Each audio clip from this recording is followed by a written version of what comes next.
The moment when the billionaire drops his coffee cup in the diner upon seeing on TV the black woman with curly hair he abandoned with 3 children with blue eyes identical to his. The public revelation that would change everything was happening in front of dozens of people. But before we dive into the full story, let me know where you're watching from and what time it is. Now subscribe to the channel and let's get started. Maya Thompson stared at the pregnancy test, her trembling hands betraying the confidence she'd tried to maintain for the past 10 minutes. 2 pink lines. Unmistakable. The small bathroom in her Brooklyn apartment suddenly felt even smaller, the walls closing in as she tried to process what this meant. "Oh my God," she whispered, her heart hammering against her ribs. At 25, pregnancy wasn't in her carefully constructed 5-year plan. As a waitress at the Pinnacle, one of Manhattan's most exclusive restaurants, she'd been saving every possible penny to return to college and finish her economics degree. And yet, as the initial shock began to subside, an unexpected warmth spread through her chest. A baby. Her baby. Alexander's baby. Alexander Reed. The thought of him brought a small smile to her lips. Their unlikely romance had blossomed 2 years ago when he'd visited the Pinnacle with business associates. She remembered that night vividly, how she'd approached their table with professional poise, only to find herself disarmed by his piercing blue eyes and genuine smile. "I don't normally do this," he had said after his companions had left, "but would you have dinner with me sometime? When you're not serving it, I mean." Their worlds couldn't have been more different. She was the daughter of immigrants, working to pay bills and save for school. He was Harvard-educated, 32 years old, and heir to the Reed Enterprises fortune, one of America's largest real estate conglomerates. And yet, somehow, they'd connected. For 2 years they'd built something she believed was real, despite keeping their relationship relatively private at his request. Maya placed the test on the counter and reached for her phone. Her fingers hovered over Alexander's contact information. Would he be happy? Shocked? They'd never explicitly discussed children, but he'd told her he loved her. That had to mean something. After 3 deep breaths, she pressed call. "Maya?"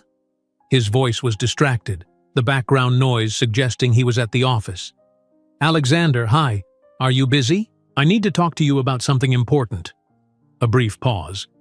"I'm in the middle of something, actually. Can it wait?" It's really important." Another pause. "Is everything okay?" "Yes. Number I don't know. Could you come over tonight? Please?"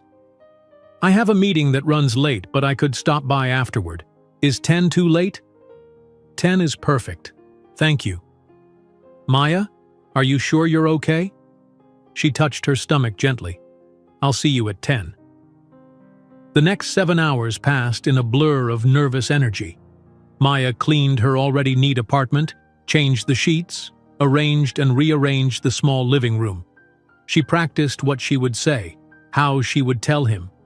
Part of her was terrified, but another part, a growing part, was excited. Maybe this was the universe's way of cementing their future together. At 9:55, her buzzer rang. Maya smoothed her dress, took one final look in the mirror, and pressed the intercom. "It's me," Alexander's voice crackled through the speaker. "Come up." When she opened the door, she immediately sensed something was wrong. Alexander's face was tense, his usual warm greeting absent. He entered her apartment with stiff movements, loosening his tie but not removing his coat. "Is everything all right?" she asked, already feeling her stomach twist with anxiety. "Just a long day. What's so urgent, Maya? You sounded strange on the phone." She led him to the small couch, heart pounding. This wasn't how she'd imagined this moment. He seemed distant, preoccupied. "Alexander, I found out something today." She reached for his hand, but he shifted slightly, checking his watch instead. "I'm pregnant." The words hung in the air between them. Maya had imagined many reactions: shock, surprise, maybe even joy after the initial surprise. What she saw instead was his face hardening into an expression she'd never witnessed before. "Pregnant?" He said the word like it was foreign, distasteful. Maya nodded, a small smile attempting to form. "I know it's unexpected, but a child? Now? With you?" The words cut through the air like a knife. She recoiled as if physically struck. "What?" Alexander stood up, pacing the small living room. "This is the worst possible timing, Maya. The absolute worst. I know it's a surprise, but I thought what? That we'd play house? That I'd suddenly abandon everything for this?" Confusion and pain coursed through her. This cold, calculating man was unrecognizable compared to the Alexander she believed she knew. "Alexander, I thought that we would eventually be together. You said you loved me." He ran a hand through his perfectly styled hair, messing it up in a way she'd never seen before.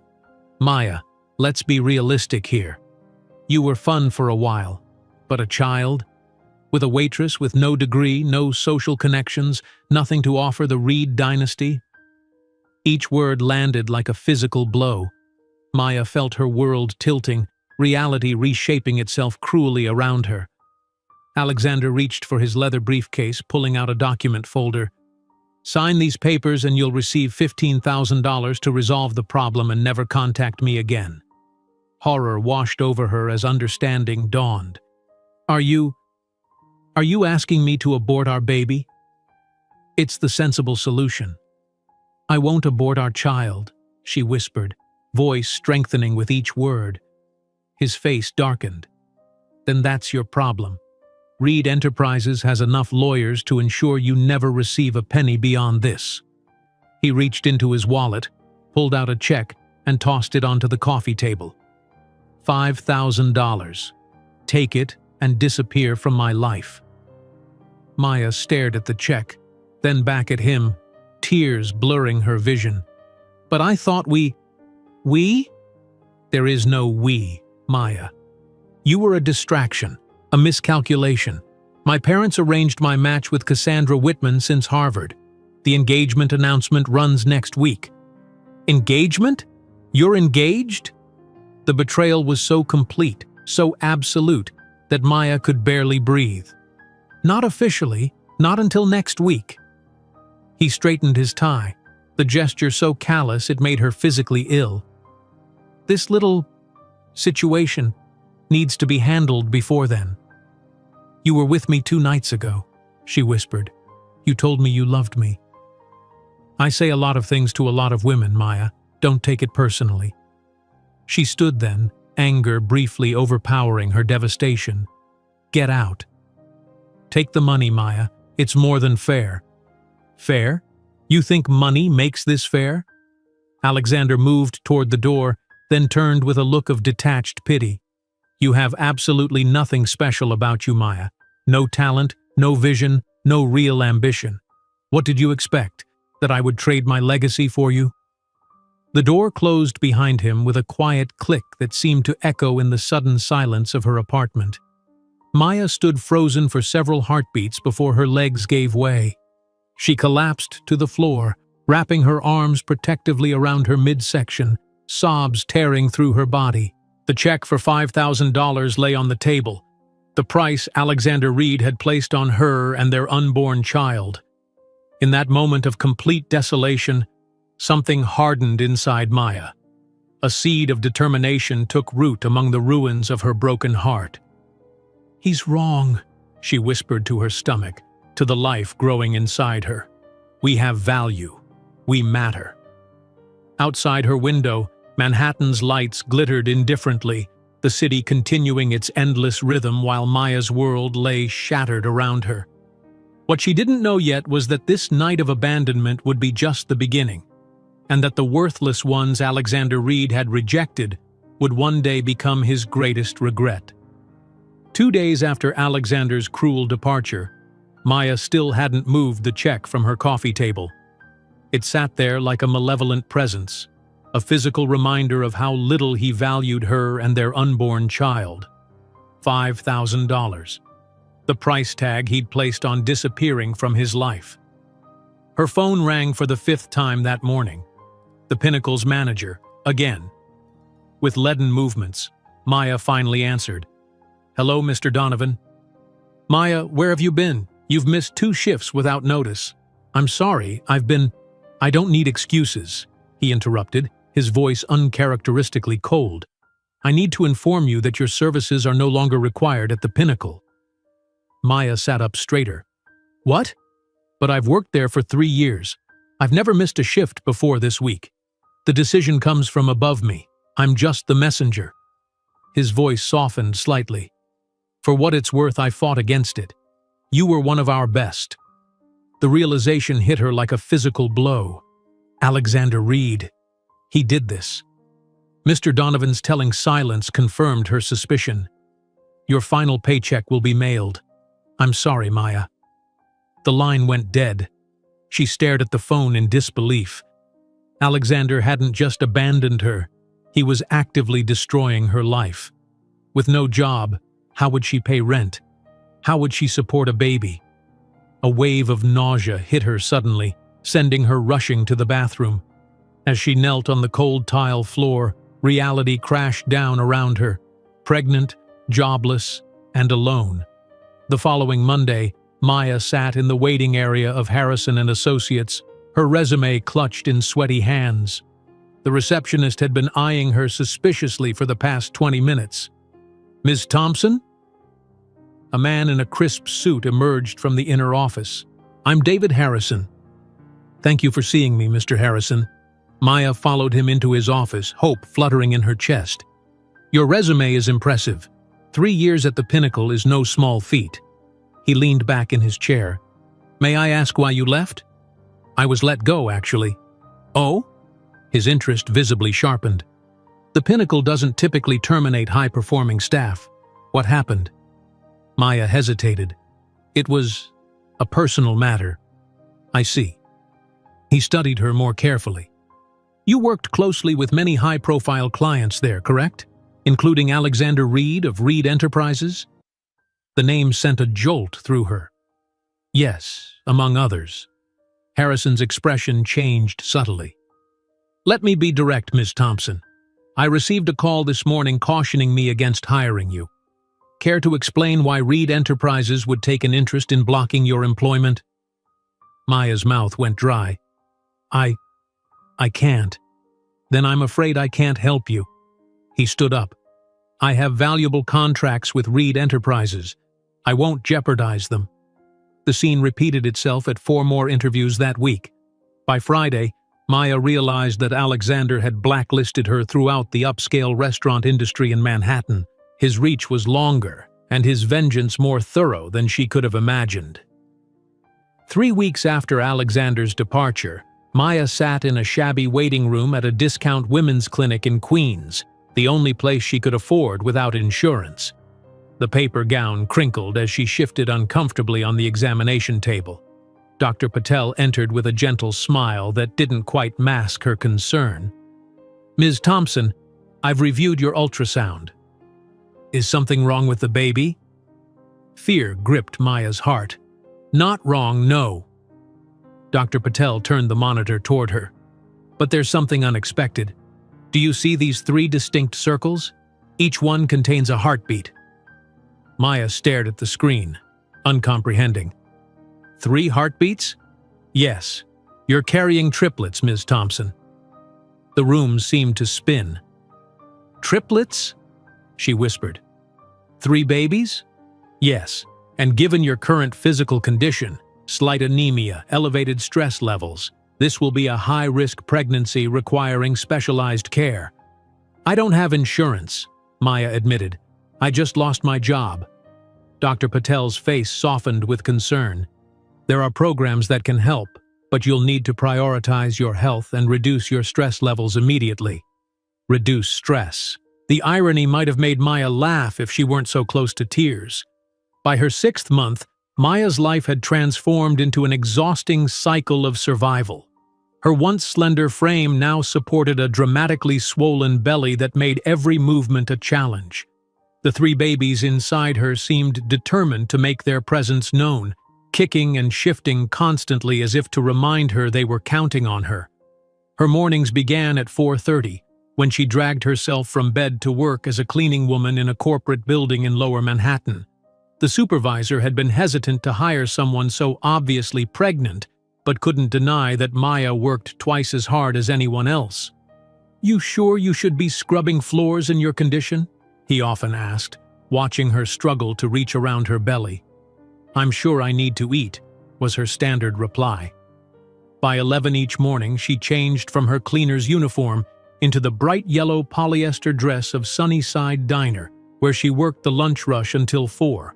The manager had hired her only after she promised she wouldn't drop the babies on his floor and agreed to a reduced wage, considering the liability.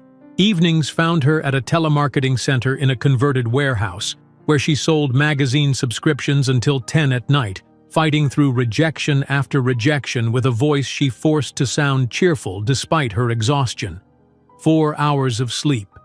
That was all she could afford before the cycle began again. Her tiny studio apartment had been surrendered for a shared room in a crowded Bronx walk-up, where her 3 roommates alternated between pity and annoyance at her growing presence. The coins she counted each night barely covered her portion of the rent and the cheapest food she could find: peanut butter, bread, canned beans, and whatever vegetables were marked down for quick sale. The medical bills accumulated in a drawer she couldn't bear to open. Each prenatal appointment drained what little savings remained, and the specialist recommended by Dr. Patel remained an impossible luxury. One Tuesday afternoon in her 6th month, the diner was unusually busy. Maya had been on her feet for 11 hours straight, moving between tables with increasing difficulty. The room had begun to tilt strangely at the edges of her vision, but she couldn't afford to stop. "Miss, could I get some more coffee?" called a customer from booth 3. Maya nodded, lifting the heavy pot despite the trembling in her arms. She made it halfway across the floor before the dizziness overwhelmed her. The coffee pot crashed to the ground as her knees buckled. The last thing she heard was a woman's alarmed voice calling for help. When Maya opened her eyes, she was looking at a hospital ceiling. A slender woman with silver-streaked dark hair sat beside her bed, focused on a tablet. "Who are you?" Maya's voice came out as a rasp. The woman looked up, revealing intelligent eyes and a face lined with character rather than cosmetic procedures, unusual in Manhattan. "Eleanor Green. I was having lunch at Sunnyside when you collapsed. You've been unconscious for several hours." Maya's hands flew to her stomach in panic. "The babies are fine," Eleanor assured her quickly, "but the doctor says you're severely dehydrated, anemic, and exhausted. He called it a collapse due to extreme physical duress." Tears of relief and despair mingled on Maya's cheeks. "I can't afford this hospital. I need to get back to work." "The hospital bill has been taken care of," Eleanor said quietly. "By who?" "Why?" "By me. And as for why..." Eleanor hesitated. "Let's just say I recognize determination when I see it. Not many women work 3 jobs while carrying triplets." "How did you..." "Your manager at the diner was quite informative, especially after I mentioned being CEO of EcoThreads. The sustainable fashion company?" Maya had read about the small but innovative startup in a business magazine. Eleanor nodded. "The same. Now, the doctor says you need complete bed rest for at least 2 weeks." "That's impossible. I'll lose all my jobs." "Perhaps. Or perhaps there's an alternative." Eleanor set down her tablet. "I need someone with grit to manage operations while I expand into the European market. Someone who understands hard work and won't crumble under pressure." Maya stared at her, disbelief warring with desperate hope. "Why me? Why would you care about what happens to me?" Eleanor's expression softened. "Because I see something in you that perhaps you don't see in yourself yet." That night, after Eleanor left with promises to return the next day, Maya lay in the hospital bed, her hands resting on her enormous belly where her 3 children grew. The doctor had shown her another ultrasound. 2 boys and a girl, all healthy despite her struggles. The night before the triplets' birth, Maya sat in the small living room of the apartment she now shared with a co-worker, staring at her reflection in the darkened window.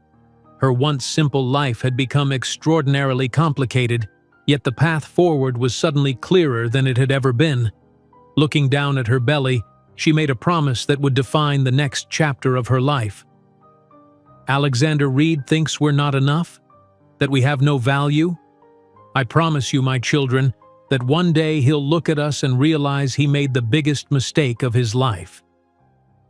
That night, as she drifted to sleep, Maya couldn't possibly know that Eleanor Green's unexpected intervention had set in motion events that would transform not just her life, but an entire industry, and that 15 years later, Alexander Reed would indeed come face to face with the magnitude of what he had thrown away. The piercing cry of a newborn shattered the sterile quiet of the delivery room. Maya Thompson, exhausted beyond comprehension, summoned the last reserves of her strength as the doctor urged her to push once more. "I can see the second baby's head," Dr. Patel encouraged. "One more big push, Maya."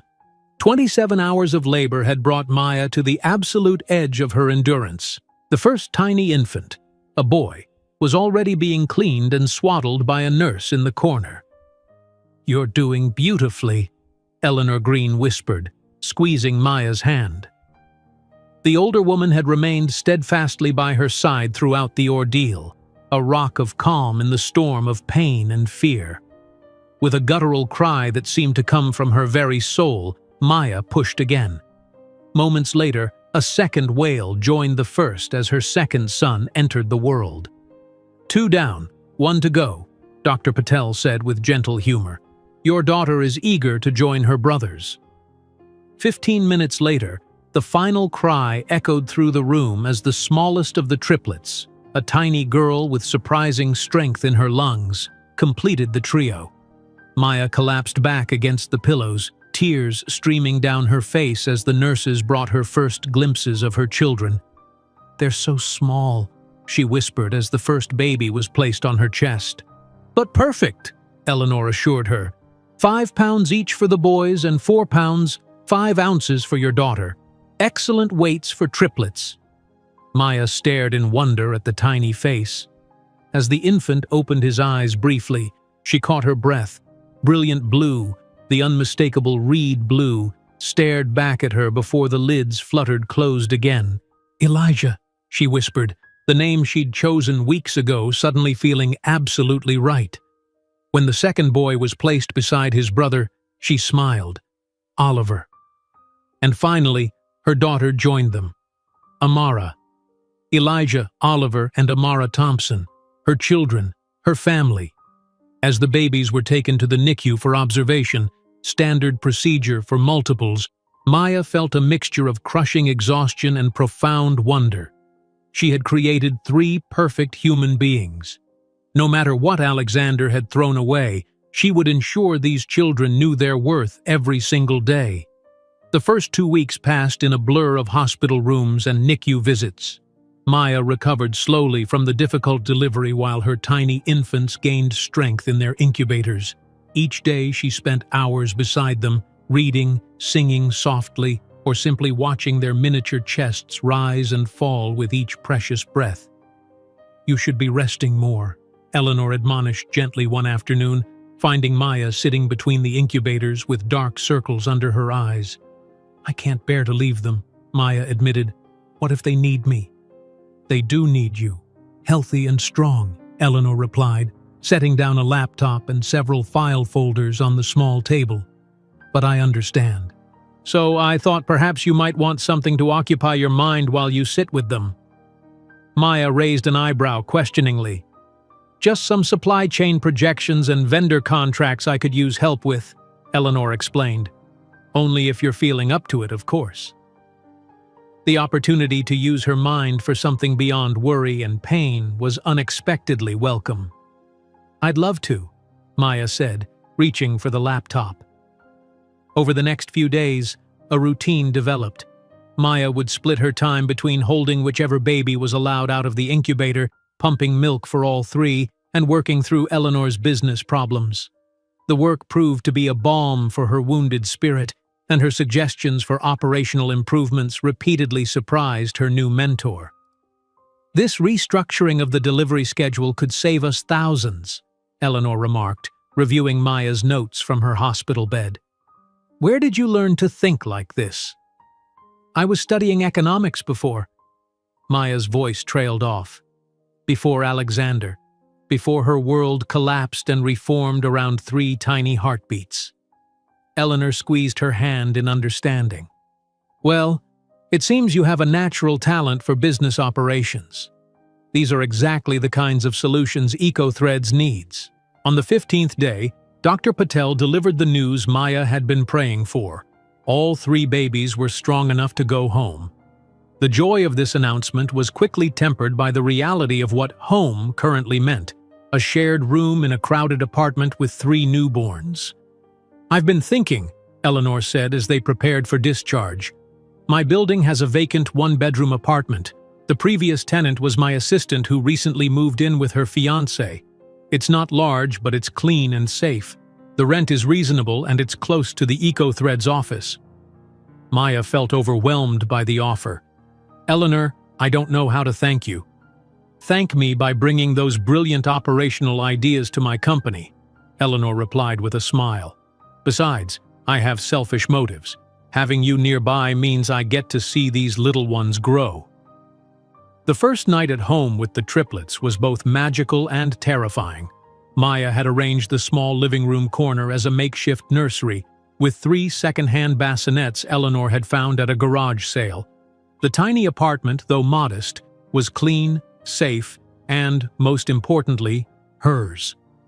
"Welcome home, my loves," she whispered as she settled each swaddled infant into their bed. All 3 watched her with those startling blue eyes, so reminiscent of the man who had rejected them, yet already filled with personalities entirely their own. Alone in the quiet apartment, the reality of her new life crashed over her. She was solely responsible for 3 helpless human beings. The enormity of it was enough to steal her breath.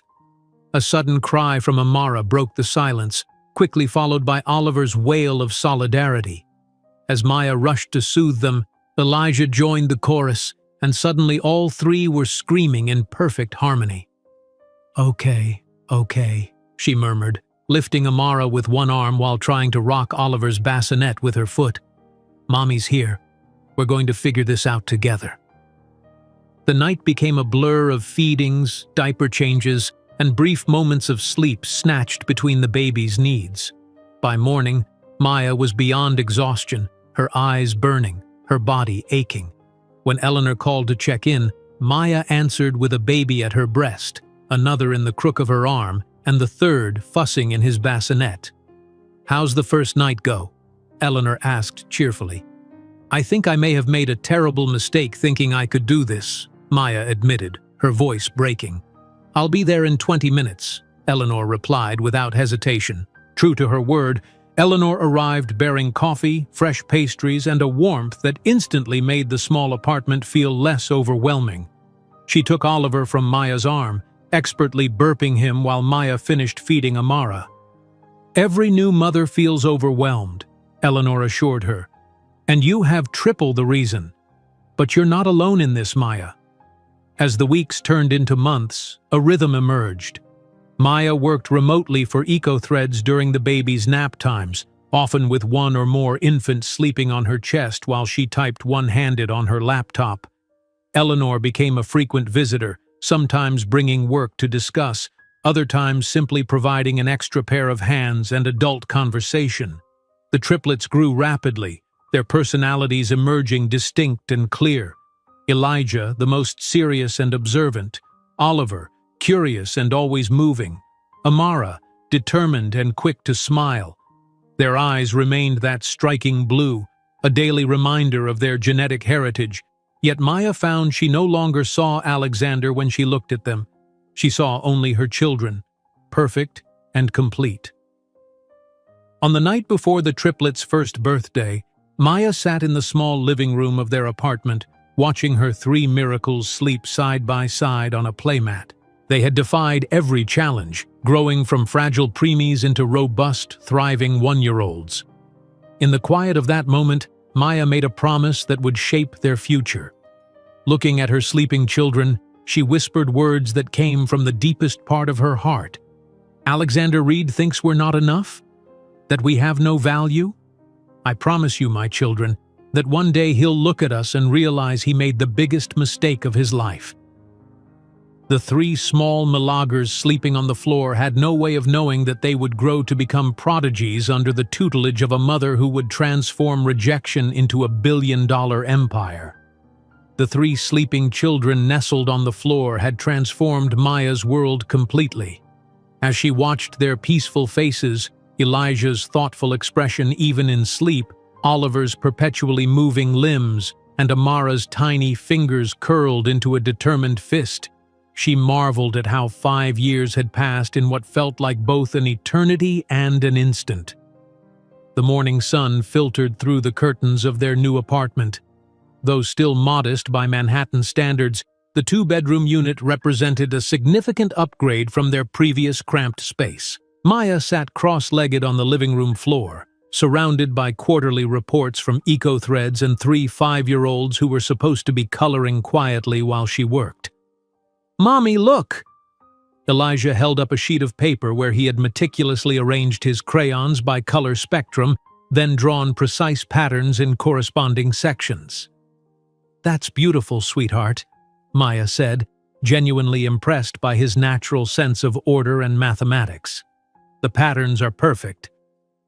"It's the Fibonacci sequence," he explained matter-of-factly, as though all 5-year-olds discussed mathematical principles during coloring time. Maya exchanged a knowing glance with Eleanor, who sat at the small dining table reviewing design samples.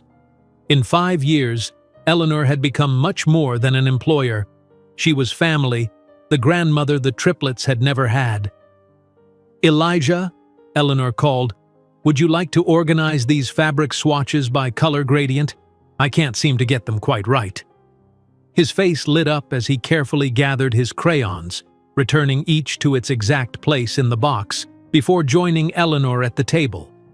Meanwhile, Oliver had abandoned his coloring altogether and was intently deconstructing an old telephone Maya had given him. His small fingers worked with surprising dexterity as he separated the components, his expression one of total concentration. "What are you doing, Oliver?" Maya asked, watching him arrange the parts in a precise pattern. "Making it better," he replied simply, as though the answer were obvious. "It rings too loud. I'm fixing it."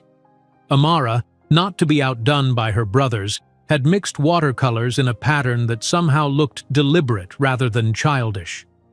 "I'm making new colors," she announced proudly. "This one is called Ocean Sky." Maya felt that familiar tightness in her chest, pride mixed with something like awe. Her children were extraordinary, each in their own way. The thought came unbidden, as it sometimes did. Alexander should see them now. The children he'd deemed unworthy of the Reed name were already showing signs of remarkable intelligence and creativity. Her phone buzzed with a reminder: meeting with potential investors in 40 minutes. As director of operations for eco-threads, Maya had gradually taken on more responsibilities as the company expanded. Eleanor's initial small sustainable fashion startup had grown significantly, now employing 30 people and supplying eco-friendly textiles to boutique designers across the country. "I need to get ready for the meeting," Maya said, gathering her papers. "Mrs. Chen will be here in 10 minutes to watch you while Mommy and Eleanor go to work. Can't we come with you?" Amara asked, her blue eyes, so like her father's, wide with hope. "Not today, sweetheart, but how about tomorrow? It's Friday, and Fridays are—" "Take your children to work day," all three chorused, familiar with their mother's informal policy. The Triplets had become beloved fixtures at the eco-threads office. Employees had grown accustomed to the sight of Maya conducting meetings with a child on her lap, or the 3 small figures quietly occupying themselves in the corner of the conference room while their mother presented quarterly projections. After Mrs. Chen arrived, a retired teacher who adored the children, Maya changed into her work clothes. a tailored blazer from EcoThread's new professional line paired with simple black pants. Eleanor had insisted on providing Maya with a complete wardrobe from their collections, arguing it was good advertising for the company. "Ready?" Eleanor asked, gathering her portfolio. "As I'll ever be," Maya replied, kissing each child goodbye. The EcoThread's office occupied the third floor of a renovated industrial building in Brooklyn. What it lacked in Manhattan prestige, it made up for in spacious, light-filled rooms perfect for displaying their sustainable textiles. Maya had personally overseen the office redesign, ensuring it reflected the company's commitment to sustainability while maintaining professional elegance. "Thompson!" Eleanor called from her office as Maya settled at her desk. "The Westmore buyers are here early. Can you join us?"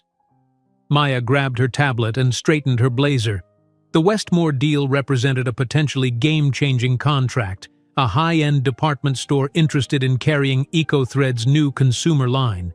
The meeting went brilliantly until one of the buyers casually mentioned a production timeline that would be impossible to meet with their current manufacturing setup. 8,000 units by March? Maya repeated, quickly calculating in her head.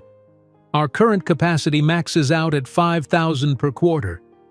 The lead buyer frowned. "That's disappointing. Our spring launch depends on full inventory availability." Maya felt the contract slipping away.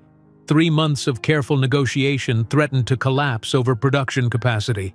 Eleanor shot her a worried glance. "Give me 24 hours, Maya said suddenly. "I believe I can present a solution that will meet your timeline without compromising our sustainability standards." After the buyers left, Eleanor turned to her.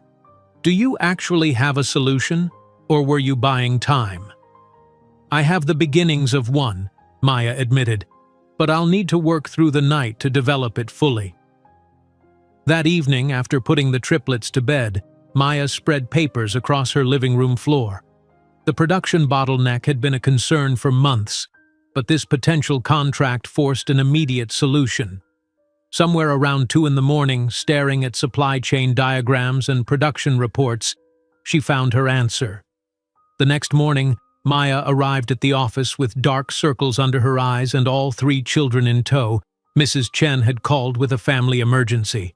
"I'm so sorry," she told Eleanor, who was waiting anxiously in the conference room. "The babysitter canceled, and the Westmore team will be here in 20 minutes." "Did you at least solve the production problem?"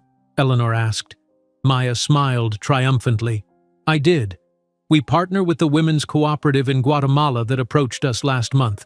They can handle 3,000 units with their traditional weaving techniques, which adds an artisanal element we can market as a feature, not a limitation." Eleanor studied the proposal Maya handed her. "This is brilliant.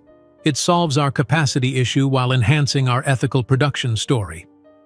The Westmore buyers arrived to find Maya setting up her presentation while the triplets sat quietly in the corner of the conference room.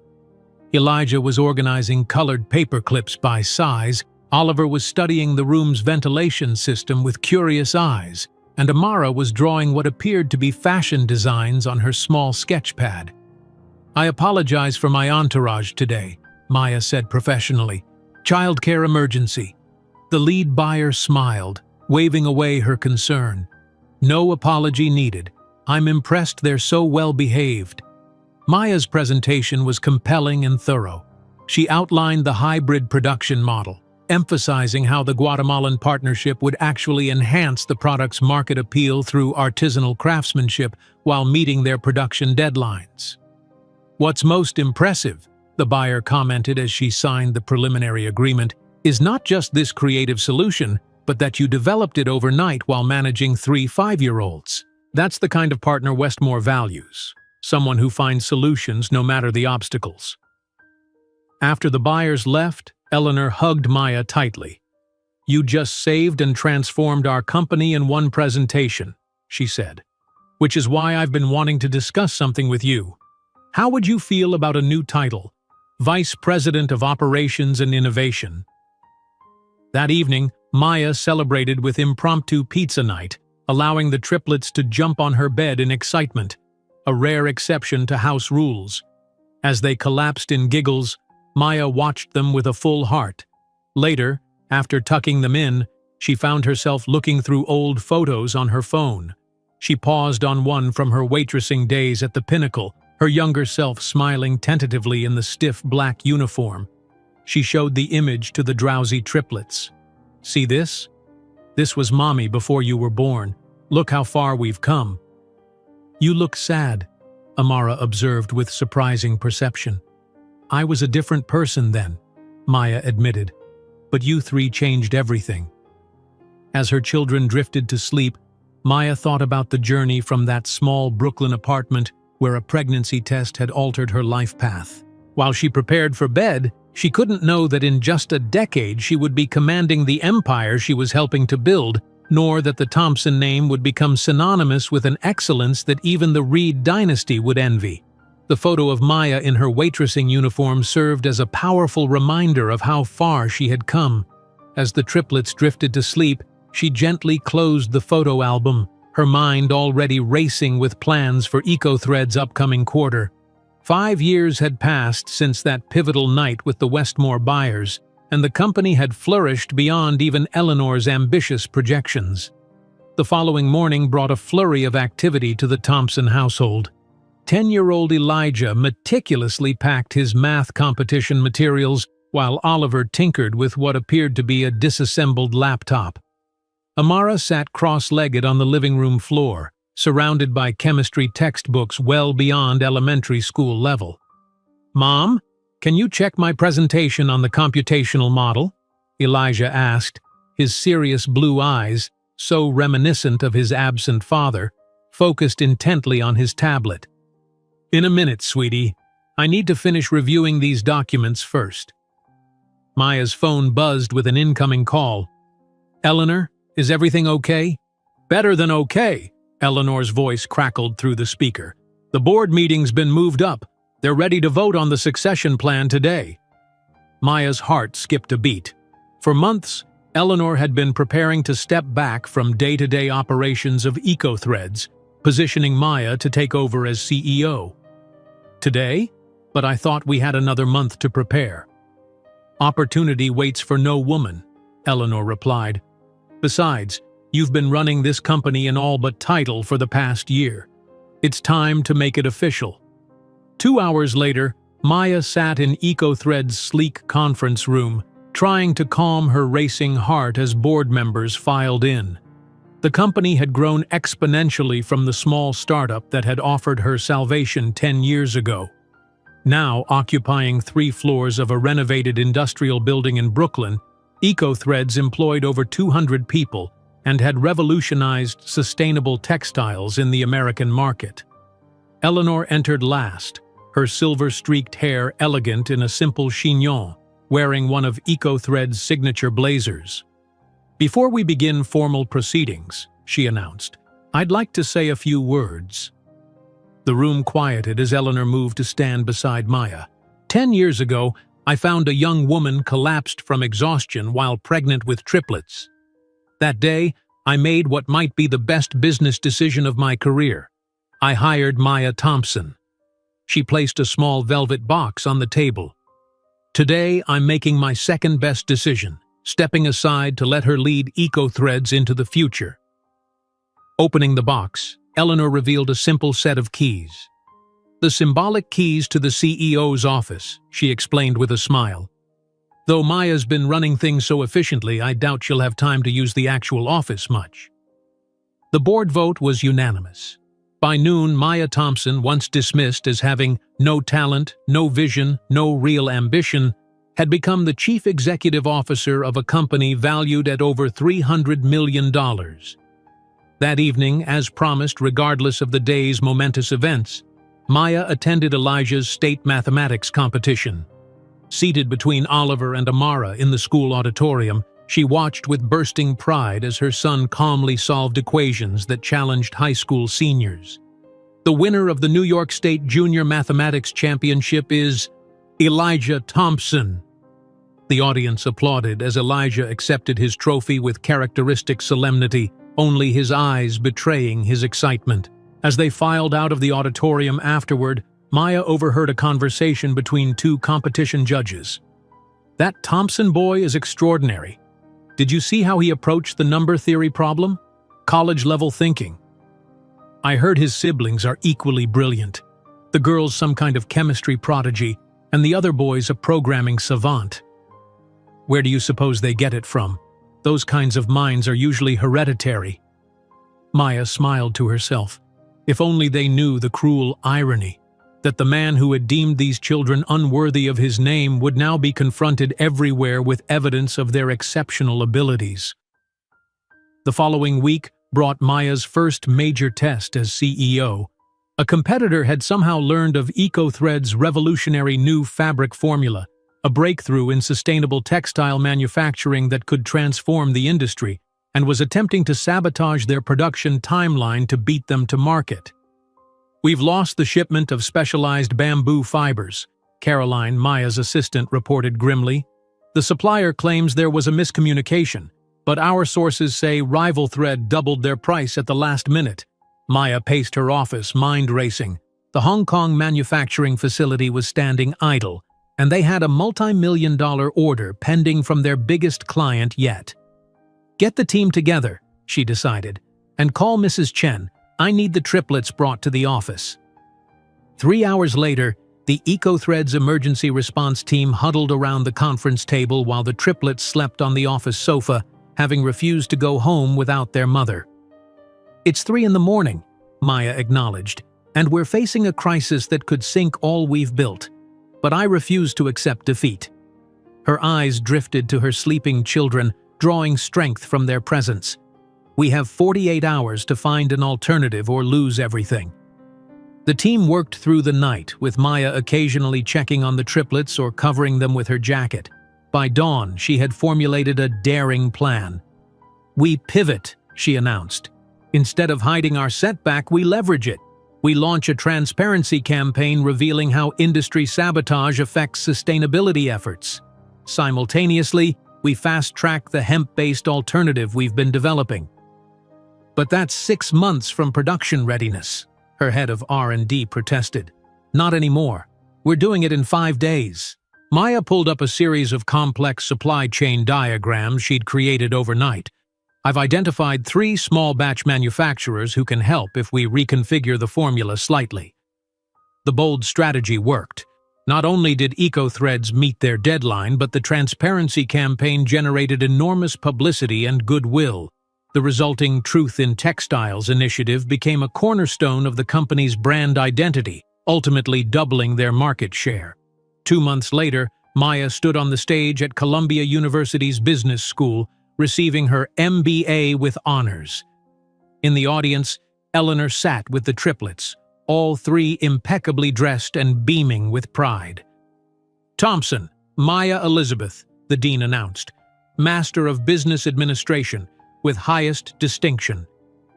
As she accepted her diploma, Maya reflected on the journey that had brought her here. The struggling student who had abandoned her education when life intervened had persevered, completing her degree through night classes and online courses while raising 3 children and building a corporate empire. That night, Maya hosted a small celebration dinner in their apartment, now a spacious 3-bedroom in a doorman building on the Upper West Side. Eleanor brought champagne, and the triplets had created handmade congratulations cards with their typical extraordinary attention to detail. "I propose a toast," Eleanor said, raising her glass. "To Maya, who proves daily that determination trumps privilege, and that true worth can't be measured by others' limited perceptions." Later, after Eleanor had gone home and the triplets were in bed, Maya sat on her balcony overlooking the city lights. Her phone buzzed with a notification. EcoThread's revolutionary new fabric, Ecofiber, had been featured in Vogue as the future of sustainable luxury. In 1 decade, she had transformed from an abandoned pregnant waitress to a CEO, a graduate, and the mother of 3 remarkable children. She'd built something Alexander Reed could never have imagined when he'd dismissed her potential with such casual cruelty. As she scrolled through the article, another headline caught her eye on the business news feed. Reed Enterprises heir finalizes contentious divorce. The accompanying photo showed Alexander leaving a courthouse, looking haggard and considerably older than his years. The Businessweek magazine, with Maya on the cover calling her the sustainable fashion revolutionary, would hit newsstands exactly the same day that, across town, Alexander Reed would be signing the papers of his troubled divorce. Maya stared at the Businessweek cover featuring Alexander's haggard face outside the courthouse, a strange emptiness replacing what once might have been vindication. 5 years had transformed not only her life but her perspective. Success had healed wounds that revenge never could. The morning sun streamed through the floor-to-ceiling windows of Maya's penthouse apartment as she prepared for the MIT Sustainability Innovation Awards ceremony. At 35, she had transformed EcoThreads from a promising startup into an industry titan valued at over $3 billion. The company now occupied a sleek tower in downtown Manhattan, its name illuminating the skyline alongside long-established corporate giants. "Mom, have you seen my research notes?" 15-year-old Elijah appeared in her doorway, already dressed in a perfectly tailored suit from EcoThread's new premium line. "Check your blue folder," Maya replied, fastening delicate pearl earrings, a gift from Eleanor on the 5th anniversary of her becoming CEO, "and remind your brother that the car leaves in 20 minutes. Elijah nodded and disappeared with the efficient purposefulness that characterized everything he did. From the kitchen, Maya could hear Amara explaining something complex about molecular structures to Oliver, who occasionally interjected with questions about scalable applications. The triplets had grown into extraordinary teenagers, each excelling in ways that continually astonished even Maya. Elijah had recently had his first mathematical paper accepted by a prestigious research journal, a theoretical approach to supply chain optimization that professors at MIT were already implementing. Oliver had developed an algorithm for distribution logistics that EcoThreads had immediately adopted, saving millions in operational costs.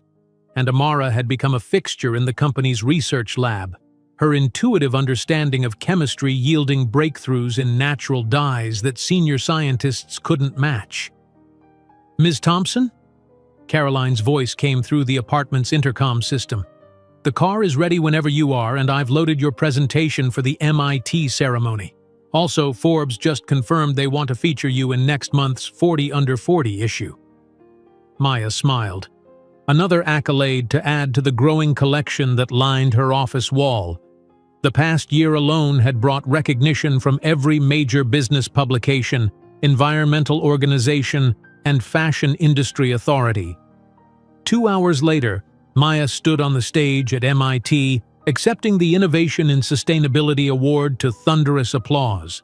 Her speech, characteristically succinct yet powerful, emphasized the importance of ethical practices in business transformation. "True innovation isn't just about creating something new," she concluded, "but about reimagining what's possible when we refuse to accept limitations others place upon us."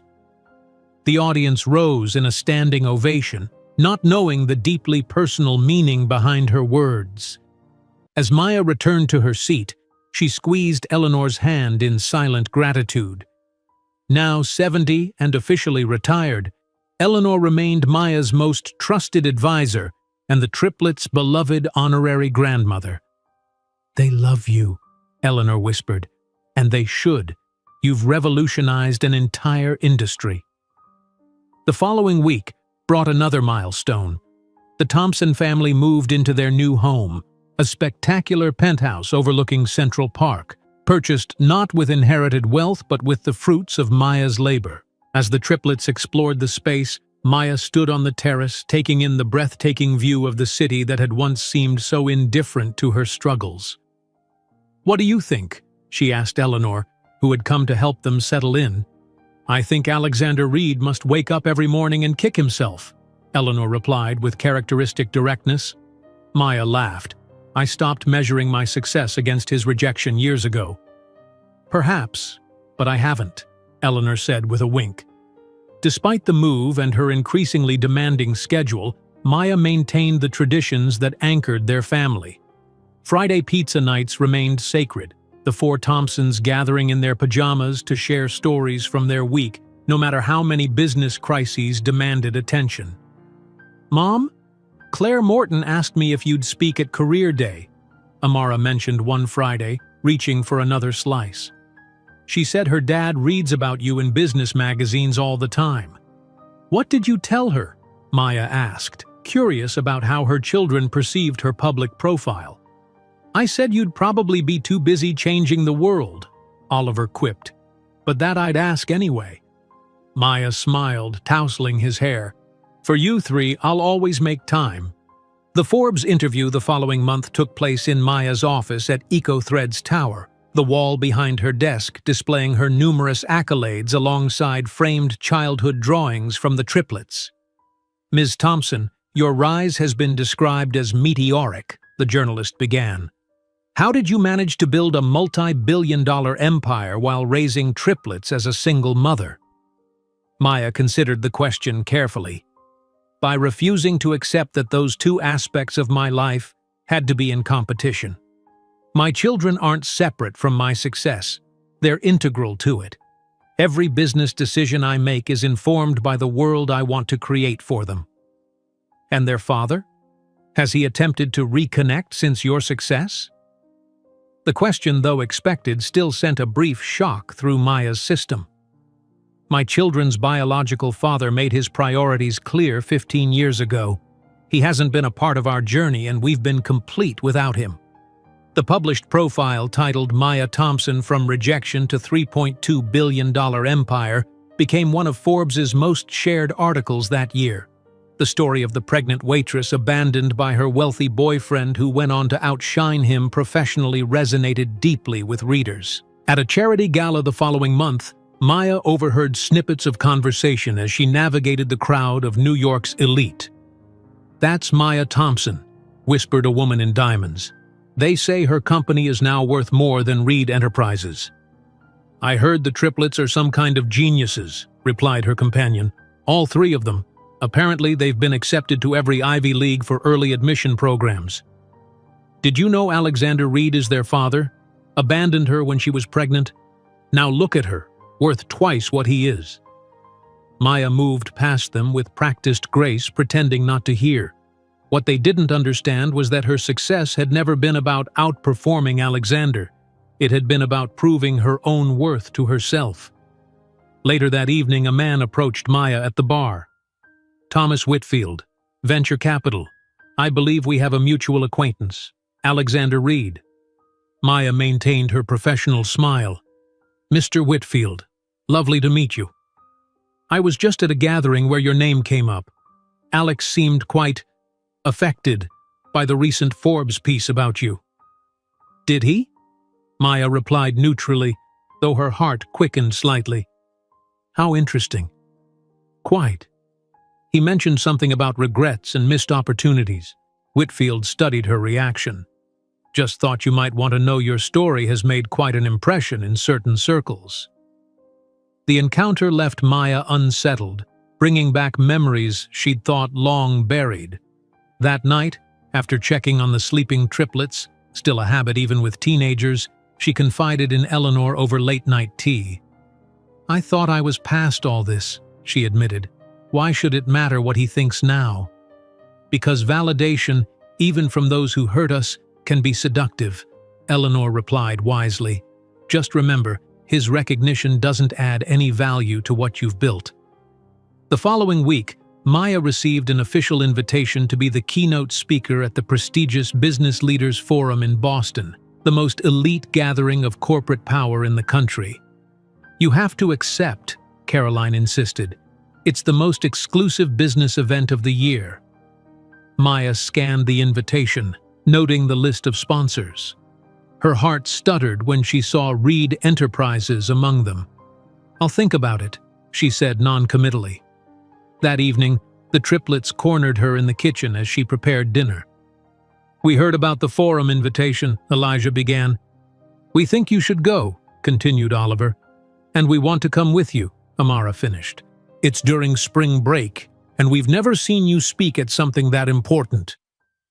Maya looked at their eager faces, so mature yet still so young. "I usually keep you away from these corporate events." "We're 15 now, Mom," Amara pointed out, "and we want to see you shine." After a moment's consideration, Maya nodded. "All right, Boston it is." As she signed the acceptance letter later that night, she had no idea that in a matter of weeks she would come face to face with the man who had declared her worthless 15 years earlier. The private EcoThreads jet took off toward Boston, while at 30,000 feet away, Alexander Reed absently flipped through a business magazine, unaware that in 24 hours his past and present would collide before America's business elite. The private EcoThreads jet sliced through the clouds, carrying Maya Thompson and her remarkable children toward a confrontation 15 years in the making. Maya gazed out the window, her reflection in the glass overlaying the endless sky. In her lap, she reviewed her keynote speech one final time, making small adjustments to phrases that didn't quite capture the journey from desperation to empire. "Is this the first time you've been nervous before a speech?" Caroline asked, noticing Maya's unusual restlessness. "Not nervous," Maya replied, closing her tablet. "Just contemplative." Across the aisle, the triplets were engrossed in their own activities, Elijah reviewing mathematical proofs, Oliver coding on his laptop, and Amara sketching molecular structures in her notebook. At 15, they were already being courted by elite universities, their brilliant minds opening doors that Maya had once found firmly closed. "The Forbes journalist called again," Caroline said, scrolling through emails. "They want to expand the profile into a cover story." Maya nodded absently, her mind elsewhere. She hadn't told Caroline, or anyone except Eleanor, about the Reed Enterprises connection to the Forum. The thought of potentially seeing Alexander after all these years created a strange, hollow feeling in her stomach. Not fear, not even anger anymore, but something more complex, a mixture of indifference and curiosity. "Mom?" Amara's voice pulled her from her thoughts. "We've been discussing your speech. We think you should include more about the early years." "People find the struggle compelling," Oliver added pragmatically. "It humanizes your success," Elijah concluded. Maya smiled at their earnestness. "I prefer to focus on the innovations rather than the personal narrative." "But your personal story is what makes it extraordinary," Amara insisted. "How you built everything from nothing." "From nothing." The phrase echoed painfully in Maya's mind, summoning Alexander's voice from 15 years ago. "You have absolutely nothing special about you, Maya."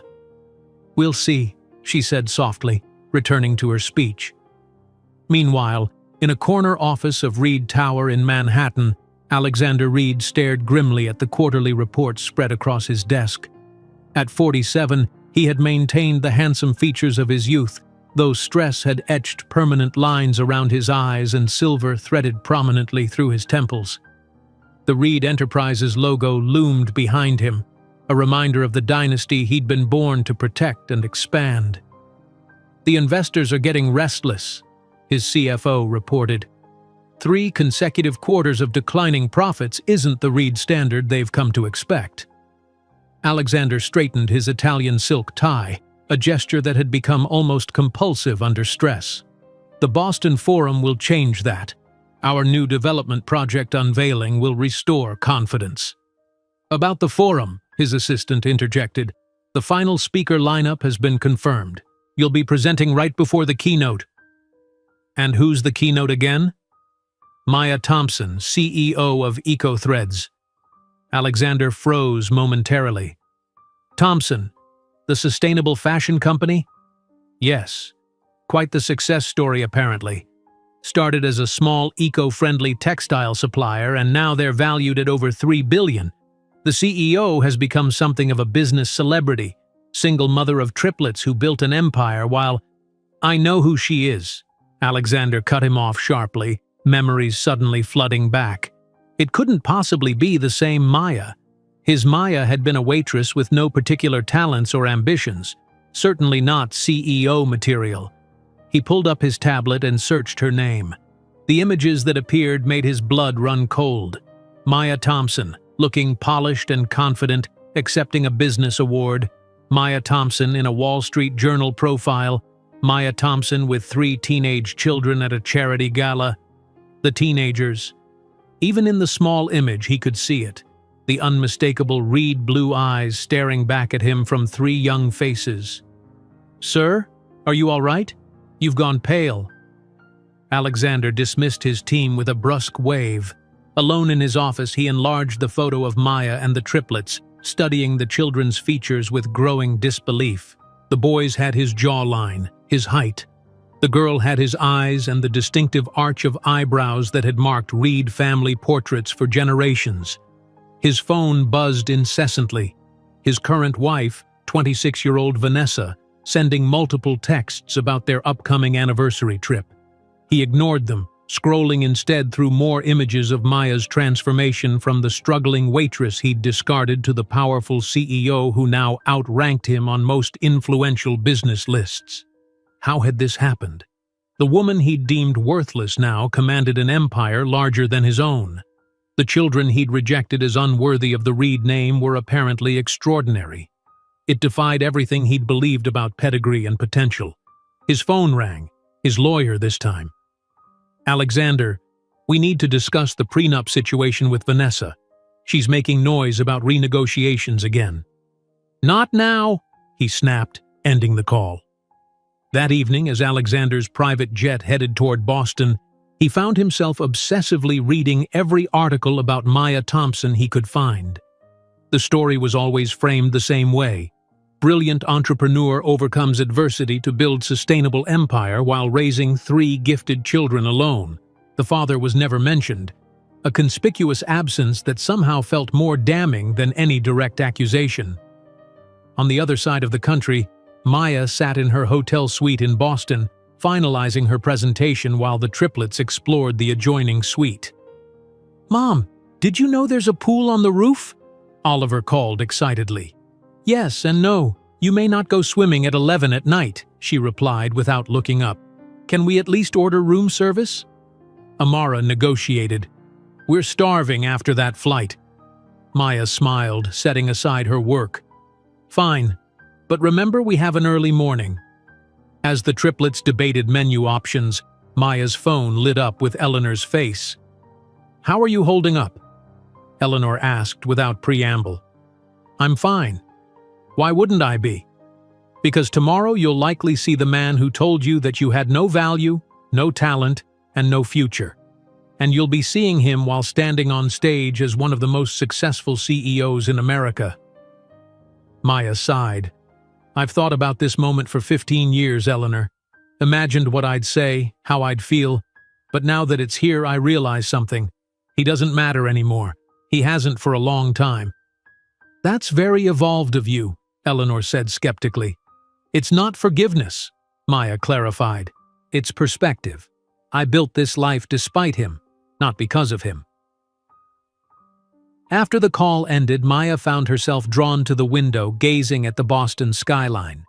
Somewhere out there tonight, Alexander Reed was probably preparing for tomorrow's presentations, unaware that his past was about to collide with his present. In his own hotel suite across town, Alexander adjusted his tie in the mirror, noticing with dismay the deepening lines around his eyes. His young wife lounged on the bed behind him, scrolling through social media on her phone. "You're obsessing," Vanessa commented, not looking up. "It's just a presentation." "It's the most important business gathering of the year," he corrected irritably. "My father never missed making an impression at the forum." "Whatever, I'm bored. Can we at least go out tonight?" Alexander ignored her, instead checking social media feeds mentioning the forum. A new post caught his eye, the event organizers welcoming Maya Thompson as she arrived at the hotel with her brilliant children.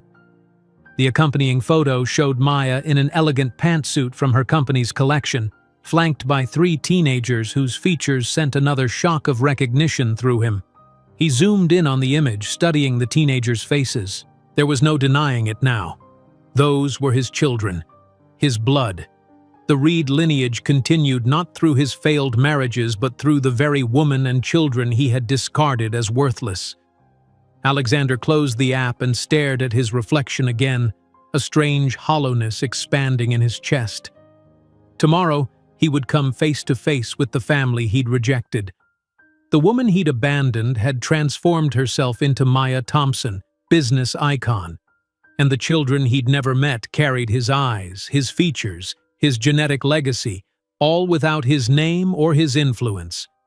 The private jet had taken off toward Boston, while at 30,000 feet away, Alexander Reed absently flipped through a business magazine, not realizing that in 24 hours his past and present would collide before America's business elite. The grand ballroom of the Four Seasons Boston glittered with chandeliers and power. America's business elite circulated with practiced ease, exchanging handshakes worth millions and whispered deals that would reshape industries. Alexander Reed stood near the bar, nursing a scotch while nodding mechanically as a tech mogul droned about market disruption. His mind was elsewhere, rehearsing his upcoming presentation while scanning the entrance with increasing frequency. A sudden shift in the room's energy drew his attention. The steady hum of conversation faltered, then surged with renewed interest. Heads turned toward the main entrance, where photographers had begun clustering, their flashes creating a strobing effect that illuminated the new arrivals. Maya Thompson entered the ballroom with the quiet confidence of someone who belonged exactly where she stood. Her navy blue suit, unmistakably from EcoThread's premium collection, contrasted elegantly with her warm brown skin. Her once wild curls were now styled in a sophisticated updo that framed her face perfectly. She moved with the assurance of a woman who commanded boardrooms rather than served in them. Behind her walked three teenagers who made Alexander's heart stutter in his chest. Two tall boys and a girl, all carrying themselves with the same self-possession as their mother. All three with the unmistakable Reed blue eyes. "Alex? You okay?" His business partner, James, nudged him. "You look like you've seen a ghost." Alexander couldn't answer, his throat suddenly desert dry as he watched Maya being greeted warmly by the CEO of Goldman Sachs, who barely acknowledged his presence when he'd arrived earlier. "Who?" he finally managed, his voice strained. "Who is that woman?" James followed his gaze and laughed incredulously. "Maya Thompson? The EcoThread CEO? Where have you been hiding the past few years? She's revolutionized sustainable manufacturing. Forbes ranked her as the 12th most powerful businesswoman in America last month. Her company," Alexander couldn't finish the sentence, "is currently valued higher than Reed Enterprises," James completed, not noticing how Alexander's face drained of color. "Their innovative materials division alone is worth more than your entire commercial real estate portfolio. The woman's a genius." Alexander stared at the teenagers again, unable to process what he was seeing. Triplets.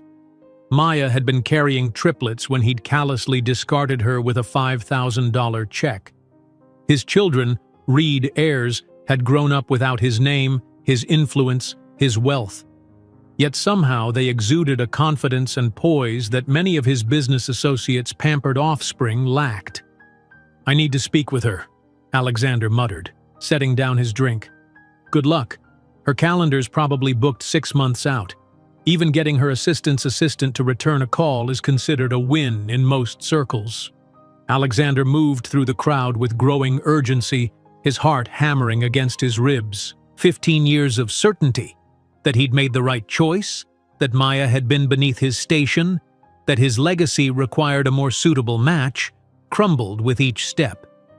He watched as one of the boys, tall, serious-faced with Alexander's own jawline, spoke animatedly with a Nobel Prize-winning economist who was nodding with genuine interest. The other boy demonstrated something on his tablet to the CEO of a major tech company who appeared impressively engaged. The girl, meanwhile, was deep in conversation with the head of an international environmental foundation, her gestures confident and precise. Finally, Alexander maneuvered himself into Maya's path as she moved toward the seating chart display. Maya. She froze momentarily, her composed expression flickering for just an instant before recovering. The second of vulnerability disappeared so quickly he might have imagined it, replaced by cool professional courtesy. Alexander, she acknowledged with a slight nod. What a surprise. He searched her face for the young woman he'd known, the eager-to-please waitress with stars in her eyes. That woman was gone, replaced by this poised, powerful stranger who regarded him with the polite disinterest one might show a forgettable business acquaintance. "You look," he faltered, unsure how to complete the sentence. "Successful? Beautiful? Like everything I threw away?" "Well," he finished lamely, "thank you." Her response was clipped, efficient, designed to end rather than extend conversation. Alexander's eyes drifted past her to the teenagers who were still engaged in their separate conversations. "Those are my children," she interrupted firmly, her tone brooking no further inquiry. "Elijah, Oliver, and Amara Thompson. They're—" Alexander struggled to find words adequate to the moment. "They're impressive." Something softened fractionally in Maya's expression. "Yes, they are. Elijah published his first scientific paper at 12. Oliver developed a logistics system that saved millions for my company. Amara already has 2 patents pending for material development." Before Alexander could respond, a chime sounded, announcing that dinner would begin shortly. Maya glanced at the seating chart, and Alexander watched as her composed expression faltered again. "Is something wrong?" he asked. "Not at all," she replied smoothly, though he caught the slight tension in her shoulders. "If you'll excuse me, I should gather my children." Alexander waited until she walked away before checking the seating chart himself. His stomach dropped when he found his assigned table, Table 7, the same as Maya Thompson and her children. The universe, it seemed, had a particularly cruel sense of humor, or perhaps the event organizers had a perverse notion of appropriate corporate networking. 15 minutes later, Alexander found himself seated directly across from the children he'd never known. The teenagers regarded him with polite curiosity, clearly unaware of his significance in their lives.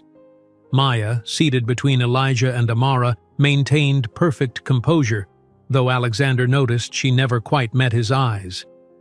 "You must be very proud," Alexander said to Maya, gesturing toward the triplets. "They seem extraordinary."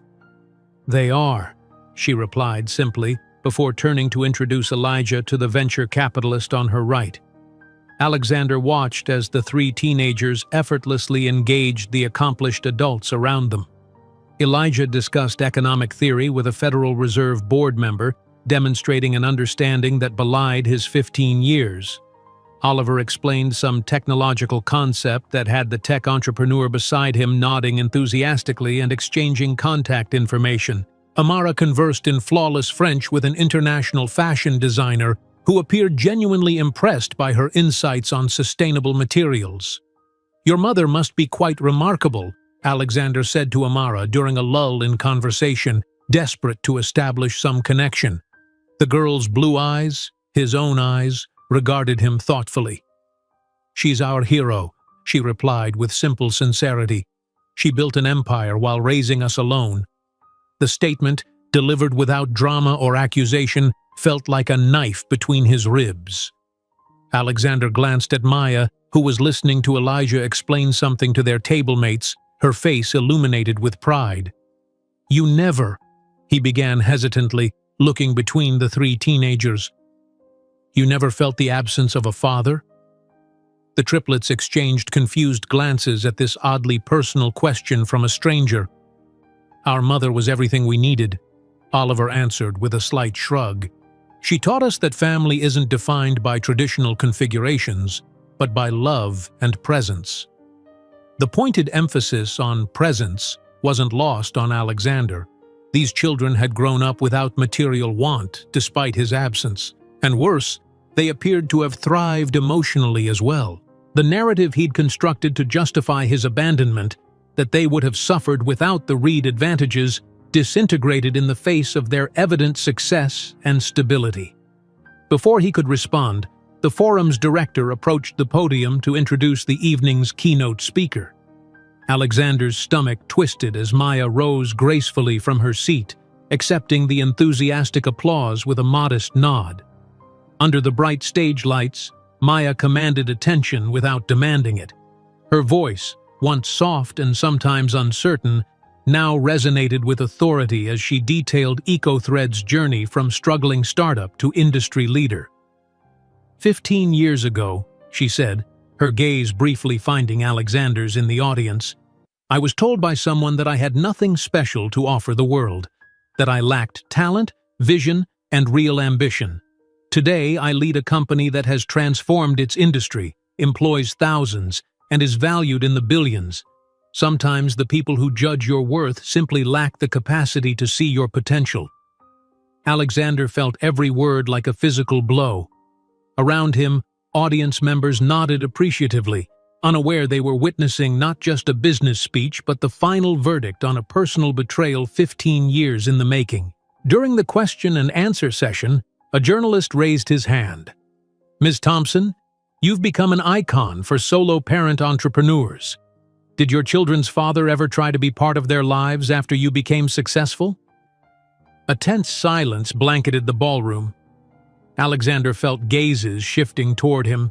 Rumors about his possible paternity had apparently begun circulating after people noticed the triplets' resemblance to him.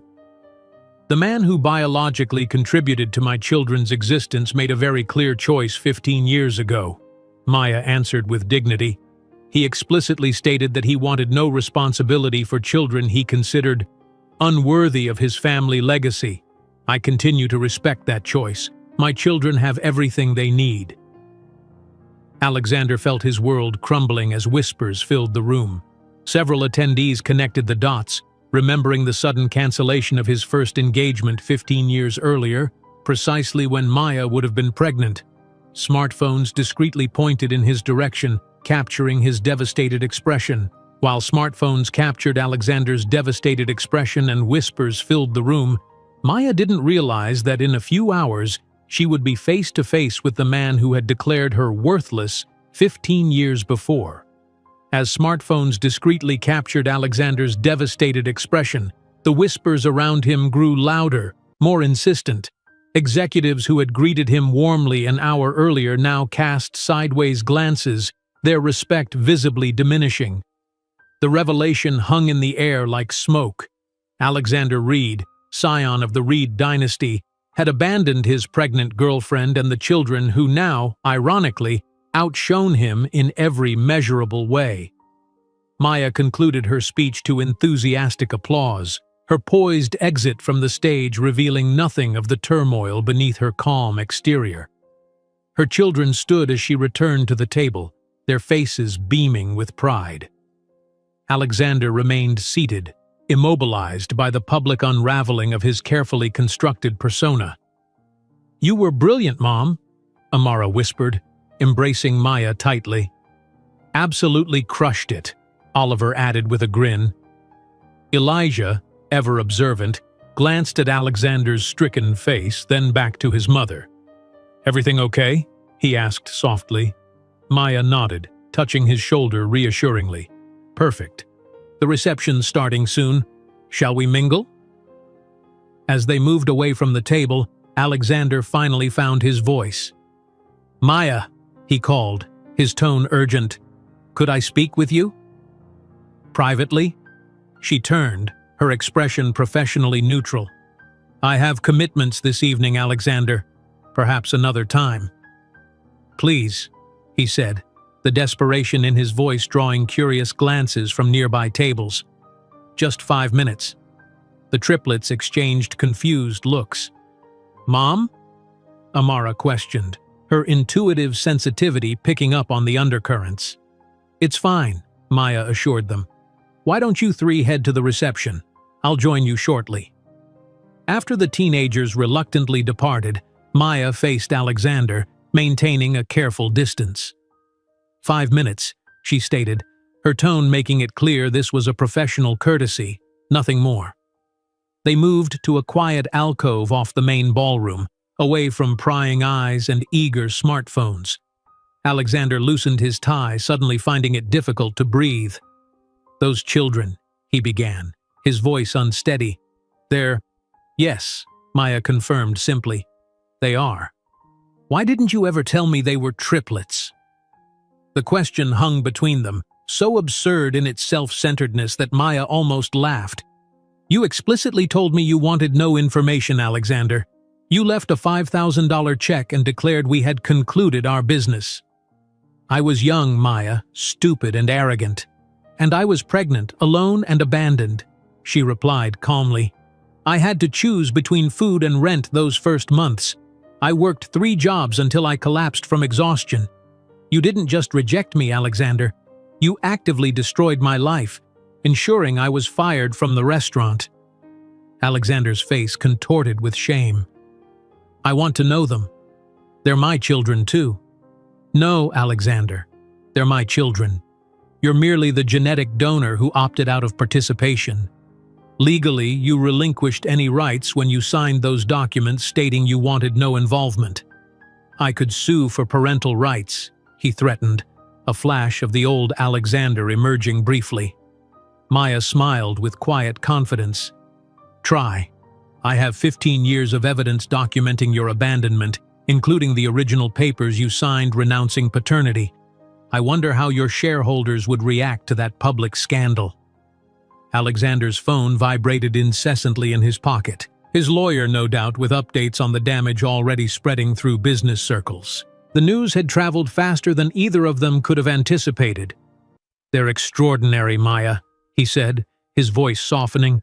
"You've done an amazing job with them. I didn't do it for your approval. I know that now." He hesitated. "Do they know about me?" "They know their biological father chose not to be involved. They've never asked for specifics until recently. And now? Now they'll learn the truth because I won't lie to them." Maya checked her watch. "Your 5 minutes are up, Alexander. I have a reception to attend." As she turned to leave, he reached for her arm. "Wait, please." His touch sent an unexpected jolt through her, not desire, but the ghost of old wounds reopening. "What can I do to make this right?" Maya gently removed his hand. "Nothing can make this right. That's something you'll have to live with." Later that evening, Maya returned to her hotel suite to find the triplets waiting, their expressions serious. They sat in a row on the sofa, a united front of question and concern. "That man at dinner," Elijah began directly. "He's our biological father, isn't he?" Maya sank into the chair across from them, suddenly exhausted. The moment she'd both dreaded and prepared for had arrived. "Yes, he is." "Why didn't you ever tell us about him?" Amara asked, her voice smaller than usual. "Because he made it very clear he wanted no part in our lives. He told me you wouldn't be worthy of his family name." "And now he wants to know us because we're worthy?" Oliver asked with surprising bitterness. "He wants what he can't have," Maya replied honestly. "The decision to know him is entirely yours. You're brilliant teenagers capable of making that choice." The triplets exchanged looks, communicating in that silent language they'd developed in the womb. Maya watched as understanding passed between them, culminating in a unanimous decision. "We're not interested," Amara stated firmly. "Any man who treated our mother that way doesn't deserve our time." "Besides," Elijah added pragmatically, "we have busy lives. Harvard next year, the research program this summer. And our family is already perfect as it is," Oliver concluded, reaching for Maya's hand. The depth of their loyalty brought tears to Maya's eyes. She'd spent 15 years worrying about this moment, whether her children would resent her for keeping them from their father, whether they would choose his wealth and connections over her. Her fears dissolved in the face of their unwavering support. The following morning, Alexander's lawyer called with news that Reed Enterprises stock had dropped 12% overnight as rumors spread. Simultaneously, business publications were requesting comments on the Reed abandonment scandal, and Alexander's current wife was reportedly meeting with her own attorney. Maya received her own flood of calls, offers for exclusive interviews, book deals, even movie rights. She declined them all, focusing instead on preparing her children for the media storm that would inevitably follow. By the third day, Alexander had become desperate. He sent multiple messages requesting another meeting, each more urgent than the last. Finally, Maya agreed to see him in the hotel lobby before their departure. He was waiting when she stepped off the elevator, looking haggard and older than his years. The confident businessman had been replaced by a man facing the consequences of his choices for perhaps the first time in his privileged life. "Where are they?" he asked immediately, scanning the lobby. "They've decided they're not interested in meeting you, Alexander." "You turned them against me," he accused, though the fire had gone out of his words. "Number. They simply have my discernment," she replied calmly. "They can recognize people who only approach when there's something to gain."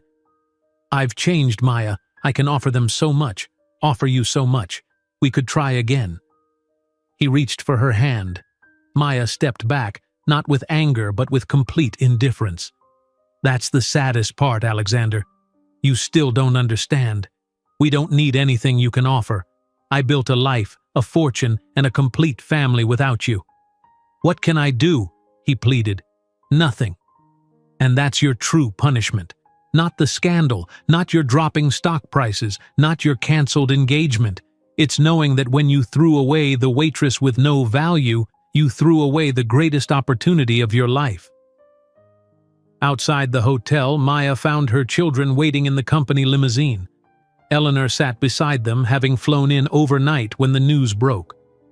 "He looked devastated," Eleanor observed, watching Alexander through the lobby windows. "He's reaping what he sowed," Maya replied simply as the driver closed the door. In the back seat, surrounded by the children who were her greatest pride, Maya finally felt something she'd sought for 15 years. Not revenge, but release. Alexander Reed was no longer the man who had destroyed her, just a stranger whose past choices no longer held power over her. "Where to now, Mom?" Amara asked as the car pulled away. Maya smiled, looking toward the future she had built with her own hands. "Wherever we want, darling. The world is ours." The sky was still dark outside Maya's hotel window as she scrolled through the morning headlines on her tablet.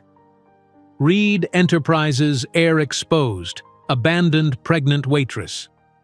Now worth billions," screamed the New York Post. More dignified but equally damning titles filled the business publications. "Reed stock plummets amid paternity scandal. CEO Maya Thompson reveals abandonment by Reed heir. Wall Street questions Alexander Reed's character and business judgment." Her phone hadn't stopped buzzing since she'd awakened. 37 missed calls, over 60 text messages, and countless email notifications. Caroline had already sent 3 crisis management plans and a list of media requests longer than her arm. A soft knock at the connecting door interrupted her thoughts. Amara's head peeked in, her expression uncharacteristically solemn.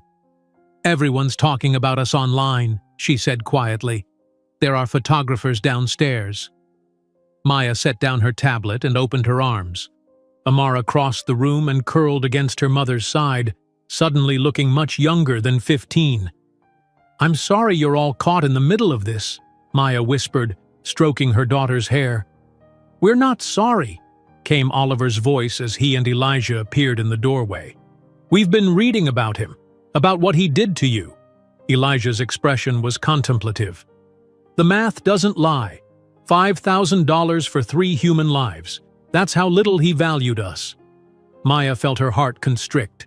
She'd shielded them from the ugliest details of Alexander's rejection, but now everything was exposed for the world, and her children, to see. "What he thought doesn't matter," she said firmly. "It never did. What matters is what we built together." The triplets settled around her on the king-sized bed, their presence a comfort despite the storm raging outside their sanctuary. For 15 years, it had been the four of them against the world. Nothing had changed. "We should make a statement," Elijah suggested pragmatically. "Control the narrative." Maya smiled at his strategic thinking. "Caroline's working on it. For now, we focus on getting home with minimal drama." Her phone buzzed again, a text from Eleanor. "Saw the news. Private exit arranged through hotel kitchen. Car waiting. Call me." Across town, Alexander Reed stared blankly at the television in his hotel suite, watching his life implode in high definition. A financial news anchor spoke gravely beside a split-screen image of Alexander and Maya. Sources close to Reed Enterprises confirm board members are calling an emergency meeting to discuss leadership concerns following revelations that Alexander Reed abandoned his pregnant girlfriend 15 years ago, a woman who would go on to build EcoThreads into a multi-billion-dollar enterprise. Reed's children, now 15-year-old triplets, are reportedly academic prodigies being courted by Ivy League universities. His lawyer's voice droned from the speakerphone. "The damage control options are limited, Alexander. Your ex-wife is already giving interviews about how she was deceived into a marriage while you had secret children. Your current wife's attorney has contacted us about prenuptial violations, and Reuters is reporting that major shareholders are questioning your judgment." Alexander barely heard him. All he could see was Maya's face on the screen, confident, successful, everything he'd once declared she could never be. And beside her image, 3 teenagers with his eyes, his features, his genetic legacy, all thriving without his name or his money. "I need to see her again," he said suddenly. "Set it up." "Alexander, that's not advisable at this—" "Just do it!" he snapped, ending the call. He paced the suite, 15 years of certainty crumbling around him. The narrative he'd constructed, that he'd made the right choice, that Maya had been beneath him, that his children wouldn't have flourished without the Reed advantages, lay in ruins. His phone buzzed with a text from his current wife. "My lawyer will contact yours. Don't come home." 20 minutes later, his phone rang with an unknown number. "Mr. Reed, this is Caroline Winters, Ms. Thompson's executive assistant. Ms. Thompson has agreed to meet you briefly before her departure. Lobby, 30 minutes. Those 30 minutes passed in a blur of desperate preparation. Alexander showered, shaved, and dressed in his finest suit, as though the right appearance might somehow salvage what he'd destroyed. In the elevator down to the lobby, he rehearsed what he would say, how he'd changed, how he recognized his mistake, how they could still be a family. The doors opened to reveal a lobby bustling with activity. Near the main entrance, a small crowd of photographers had gathered, held back by hotel security. Alexander scanned the space anxiously until he spotted Maya sitting calmly in a quiet corner, checking her watch. She wore a simple cream-colored dress from her company's collection, her posture radiating the quiet confidence that came from building something substantial. The contrast with his own nervous energy couldn't have been more stark. "Where are they?" he asked immediately upon reaching her, his eyes searching the lobby. Maya regarded him coolly. "They've decided they're not interested in meeting you, Alexander." The words hit him like a physical blow. "You turned them against me," he accused, though he knew even as he spoke that the words rang hollow. "Number. They simply have my discernment," she replied calmly. "They can recognize people who only approach when there's something to gain." Alexander felt his carefully prepared speech disintegrating. "I've changed, Maya. I can offer them so much, offer you so much. We could try again." He reached for her hand, desperate for some connection. Maya stepped back, not with anger, but with complete indifference. "That's the saddest part, Alexander. You still don't understand. We don't need anything you can offer. I built a life, a fortune, and a complete family without you." "What can I do?" he pleaded, hating the weakness in his voice but unable to suppress it. "Nothing. And that's your true punishment. Not the scandal, not your dropping stock prices, not your cancelled engagement. It's knowing that when you threw away the waitress with no value, you threw away the greatest opportunity of your life." With those words, she turned and walked away, leaving Alexander standing alone in the lobby. Through the revolving doors, he caught a glimpse of her entering a sleek black limousine where Eleanor Green sat beside 3 teenagers, his children, who didn't even glance in his direction. He looked devastated, Eleanor observed, watching Alexander through the tinted windows as the car pulled away from the curb. "He's reaping what he sowed," Maya replied simply, settling back against the leather seat. In the back seat, surrounded by the children who were her greatest pride, Maya finally felt something she'd sought for 15 years.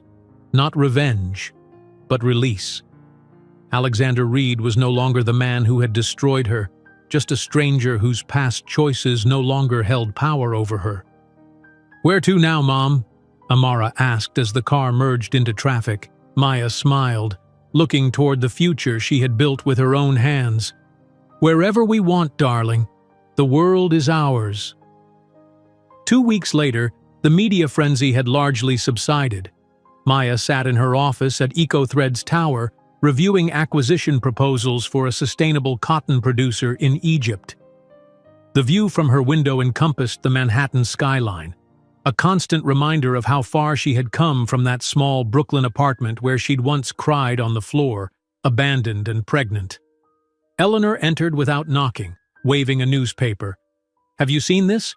Reed Enterprises' board has removed Alexander as CEO, citing character concerns that impact business judgment." Maya glanced at the headline without emotion. That was inevitable. "Does it feel like vindication?" Eleanor asked, studying her protégé carefully. "It feels like closure," Maya replied.